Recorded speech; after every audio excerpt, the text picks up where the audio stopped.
So it's been a bit busy for my business lately and I haven't had much chance to put a video up on the channel. So as a quick cop out and something I can do very quickly is show you exactly what I am going to be using this year and show you what's in my camera bag for 2020. So I haven't gone into all the finer details like batteries and accessories that help clean your cameras and things like that. I expect people have multiple batteries, and not really even into my camera bags themselves, but I'm just going to show you my core gear, what I'm going to use it for, how I use it, and exactly what it will produce for me with a bit of luck. I have some new additions that I haven't even yet had a chance to try out properly, so I'm quite looking forward to this year. I always look to change it up a little bit, keep myself excited, and who doesn't like new gear? So, starting off, of course, I'll start with the drone. Everyone loves the drone, the Mavic 2 Pro. I've had this over a year now. The images and the video that you get out of this are superb. I'm sure everyone knows how good the Mavic 2 Pro is. If you don't, do your research. If you're going to get a drone, if it's in budget, this is the one to get. If you're looking at higher end stuff, that's different, but I think around the £1,000 mark, there is not a drone that's better than this on the market. Not for now, but there might be something coming soon, so I'll keep an eye on it. But for now, it is, it's the drone to get. I love it. It really is an essential piece of kit, I must be honest. If you're a modern filmmaker, photographer, certainly worth having in the kit bag. I know there's licenses to get as well, but definitely worth it. As backup, I still use the Mavic Air, which also produces a wonderful picture, and that is something that you might want to look at if you think a Mavic 2 Pro is a little bit too much. Certainly worth considering.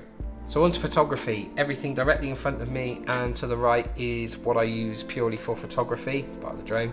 I'll start off with the flash. I use the AD200s, and I'm sure you've seen I've actually done a couple of reviews or experiences with these on the channel. They're brilliant. They are powerful, they recycle time on them is fantastic, and they just work. I use the X Pro triggers, and as you probably see I'm on the Sony system, so the X Pro S triggers, and they just work fantastic. Absolutely love them. I very rarely use any flash on camera or bouncing around. It's all thought out.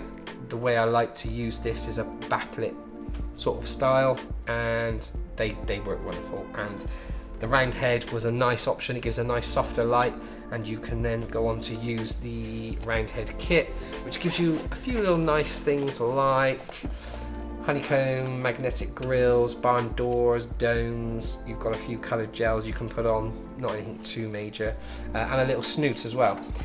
It's okay. I wouldn't say that is a brilliant snoot or anything, but it all does a job quite well. You can go much bigger and dedicated to get a better result, but this is something that I've been playing around with this year, and I haven't done a review on the kit, but I will, and I will show you all what I've managed to produce with this in the coming months. And I've also got, as backup, it's always in the bag, the little V350S, which is the rechargeable battery version of this little on-camera flash. You can use it wirelessly with the system if you so wish. I tend to just put this on the camera at this time of year in the winter. If I'm in a dark location and I just need to bounce a little bit of light around, that thing's brilliant, absolutely brilliant. Does what it needs to do. The battery seems to last forever. Being the rechargeable battery option, the recycle time on it is much quicker than the non-rechargeable battery version as well. So cameras, for the last 18 months now, I have used the A7 III by Sony. I haven't changed systems. I haven't looked to change systems. I haven't looked to upgrade to a newer model. I think I'm hearing rumors of an A7 IV, which may be of interest, but the actual camera itself, the A7 III, they've been brilliant. 18 months. I'll be honest, over 100 shoots. A lot of that is weddings, but well over 100 shoots with these two cameras. What can I say? They perform brilliantly. They are nearly the perfect camera in a lot of respects. I won't go into too much detail about what they can do. You can know I use them in all professional settings, and other than maybe sports or high fashion, they would do the job for nearly everyone. I love them, absolutely love them. And the first lens you'll see is the Tamron 28-75. This is now becoming more of a backup lens. It's something that I have in the kit bag because I'm using other lenses, but if I could only have one lens, it would be the most versatile. The image is fantastic, it speaks for itself, everyone knows what that lens can do, and I think pretty much every Sony user should have one in the bag. So from the first lens I bought, I'll move on to my brand new lens. Something that it's been out for a little while, but it just hasn't really been in the budget, or something that I've been able to get my hands on at a reasonable price, I should say. But it is, of course, the 135 G Master. I don't have anything to show you yet. This has only just turned up. I'm very excited. A review will be coming to the channel very soon. It's an expensive piece of glass. It's a massive piece of glass. You can see straight through. It's quite chunky, it's quite heavy. My initial thoughts when it came out was it was lighter than I thought, but now I'm so used to the Sony system, it's quite heavy. But it works well with the A7 III. It doesn't feel too front heavy, but you are aware that it's there. I need to get my hands on it properly. I already know the results it can produce are fantastic, so hoping I can get some similarly good results will be well away. But watch this space for more on that.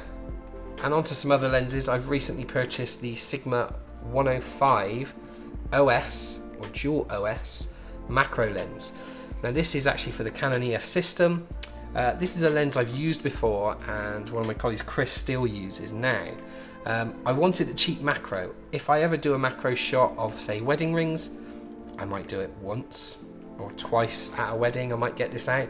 So I didn't want to go out there and spend a lot of money on a macro lens. I bought a very basic budget adapter for Canon EF lenses to the Sony E-mount system. Bit of a dummy adapter, but it seems to work well with this. I don't believe it's going to let the optical stabilization work, but it will let me do a manual focus macro shot of rings. I have actually got the Sigma MC11. I'll come back to that in a minute. That would be with me, and that is something I would probably use on there anyway. It's a little bit of a better connection, and it lets me use the electronic function of the lens. Next up, one of my favourites, the 85mm Samyang 1.4. I've already done an initial review, probably my most popular video on the channel, and a follow-up 12 months on, and yeah, this thing is probably the best bang for buck 85mm you're going to find. Under £500, under $500 now. It's brilliant, absolutely brilliant. Wonderful piece of glass, well built, has stood up to the test of time, because I tend to throw my things around. There's a few marks on the lens caps, but generally it's done very well for me, and I love it. This is going nowhere. Also, we have the Samyang 18mm 2.8. I've just done a little review on this. I haven't had this that long. As viewers on the channel know, I've only just picked this up a few months back. This is cheap. It's a bargain little lens, something that I think will get me out of tight situations, literally. When I haven't got anywhere I can go, if I've got this just in my pocket, it's so small, I can just grab it, put it on, get a nice wide shot of a room or group or anything like that. Especially in the UK, the weather at the moment is really bad. Got a wedding to shoot tomorrow, hence why I've been going through all my gear, and it looks like we're going to be indoors for the day. So if space is tight, I've got options, so it's good to have. And of course the nifty 50. I had the 55mm, I've had the 45mm by Samyang. Great lenses, but I didn't really use them, so it didn't quite suit the way I shot. Picked this up just as a bargain on Amazon Prime, the 50mm 1.8 nifty 50 budget lens. It's got a few issues. To be honest, it's in the kit bag as an emergency. If all else fails and I haven't got a lens that I can shoot the first dance or something like that, this would do a job. So it's there. It's always good to have backups. And to be honest, with photography, that's my main gear. That is everything that I use, everything that I need. It's more than I need really, but it will produce great results. Before I finish on photography, I will say the other thing that people ask me is about what I use to carry my gear, and I use the Spider Pro belt, the dual holster. It stops it from swinging around. I like the Moneymaker system, but for me, whenever I crouch down or move too fast, it would just swing around and hit things. Not massively, but it wasn't the best for me. With this, it is on my hip. As a larger gentleman, I can turn to the side and scoot through, and I know I'm not going to be swinging my cameras everywhere, and it just works. I actually leave it unlocked. You cannot take the camera and knock it out. You have to lift it to the side and then up, and it's very natural when it's on you, but no one else could come by and knock it at a funny angle and let it jump off your hip. It's a really good system. Not one that gets enough recommendations, I don't think. So on to video gear. What do I use for video work? Well, funnily enough, I don't use my Sony gear for video. That's not to say it's not great, because it really is, but I have gone down the route of micro four thirds for my video, and I've kind of stuck with it. It's what I know well, and I've used the Sony for video, but I still like my workflow using the Panasonic GH5. That is my workhorse of a camera. This thing goes with me to every wedding. If I'm shooting video or one of my guys is shooting video for me and I'm doing the photos, I still let them use this. It's a great all-round performer. And I actually still use the 12-35 Mark I 2.8 stabilized lens from Panasonic. Together, it's brilliant. It's like 3 points of stabilization with the GH5. It's superb. Battery life is great. 4K 50 or 4K 60 frames per second. Just brilliant. Just absolutely brilliant. That GH5 has been with me now for a couple of years and absolutely love it. I just want to say of note, I use a wide angle, which is this little top-down camera here. This thing is the Panasonic G7. It's a great 4K 25 frames per second image. It's nice, it's clean, it's my safety wide angle. It doesn't have unlimited recording, that is the downside to it, but it's not the end of the world. I'll generally use it for ceremony and speeches, and it does what I need it to do. So with commercial work, last year we went over to Blackmagic and got the Pocket 4K. This thing produces such a beautiful image. It's a lot more intensive in the edit. The file size is much bigger, there's a lot more data, and it's not something I tend to use for weddings. If I had to, I could, but it's something that just really produces. When you need something ultra professional, this is what I would really grab to get that special image. So I've got mine rigged out with a tilter half cage and tilter top handle, along with the SSD mount, and a few little bits and accessories from Tilter just to match it all in. It means I can still grab the very nice chunky handle, add an extra handle on this side if I need to, but keeping it lightweight. With the top handle, it allows you to add the monitor mount. I've actually got a very nice little Andy Cine monitor mount, which I've done a review on, and the very lovely Andy Cine monitor. It's actually quite a reasonable budget setup, to be honest. The whole thing performs brilliantly. I haven't gone for Metabones, I've actually gone for the Viltrox adapter, and that uses the Sigma 18-35 1.8. That's currently being used on a new camera, which I won't introduce just yet because we're doing a little secret project this year with that. That's actually purely for this channel. If you can guess what it is down below, leave a comment. It is Sony based. I'm currently recording with that camera and the Sigma 18-35. And there was one other little bit of kit that I told you I have that's also being used with it. So that might give you an indication of what I bought. So yeah, let me know down below what you think it might be. But with that Sigma lens on this setup, you get a lovely, lovely, lovely image. Absolutely superb. Love it. Sound wise, we've got a few different microphone options. I use the Rode Video Micro, the Rode Video Mic, and they sit on the camera. Don't really use them that much for run and gun shots, but if they're there for the ceremony and speeches, it's backup audio because I will then mic them up. I will put on the table the little Sony, I've completely forgotten what this one's called, the UX 560, which is a lovely little microphone that actually picks up quite nice sort of dictaphone style audio. Again, it's another backup, but the most popular one is the TX650. Go and check out my video if you haven't seen my review on this. I get awesome results with this. If you get the settings right, you will get wonderful audio. Just clip that in on the inside. You don't even see it. You clip it on there. On a black suit, it's hardly visible on the top pocket on a dark suit.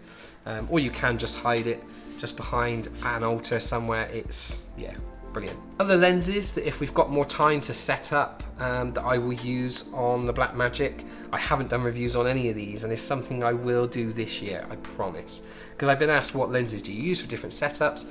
Everyone uses the Sigma 18-35, but if you want something a little different, what might you use? With that Viltrox adapter, all of these are EF mounts, and I've worked out with the Viltrox adapter, because of the 2x crop and then the 0.71 times crop back the other way, it works out about a 1.35 crop with a Canon EF lens, and you can actually figure out some good focal lengths from that. Now, it's been mentioned a few times about the Super Takumar lenses. Now, this one is the 50mm 1.4. This gives a very unique look, a little bit more focal length than the Sigma 18-35 as well, equivalent to around a 70mm-ish lens, not even that, 67 I think.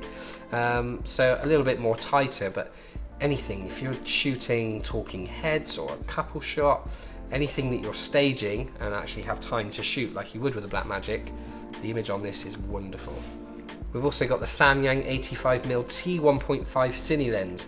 I bought this for the gearing, and again, that's closer to 100mm once it's on this Blackmagic, but if you've got space and you've got time, this is a nice little lens to use. It doesn't get used very much, to be honest, but it's there.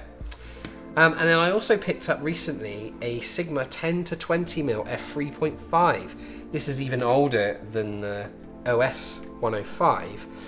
Part of the old DC HSM range from Sigma. I had one of these a long time ago when I first started out with Canon crop sensor cameras, and it's brilliant. So you've got starting right at 10mm all the way to 20, and on there you can actually take it to about 12mm.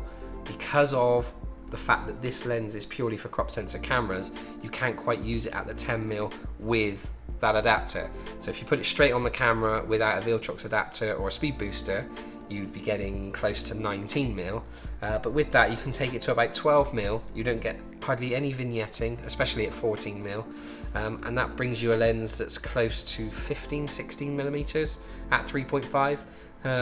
I actually bought this used for about £160 in a pawn shop. I was walking past and saw they had a few lenses.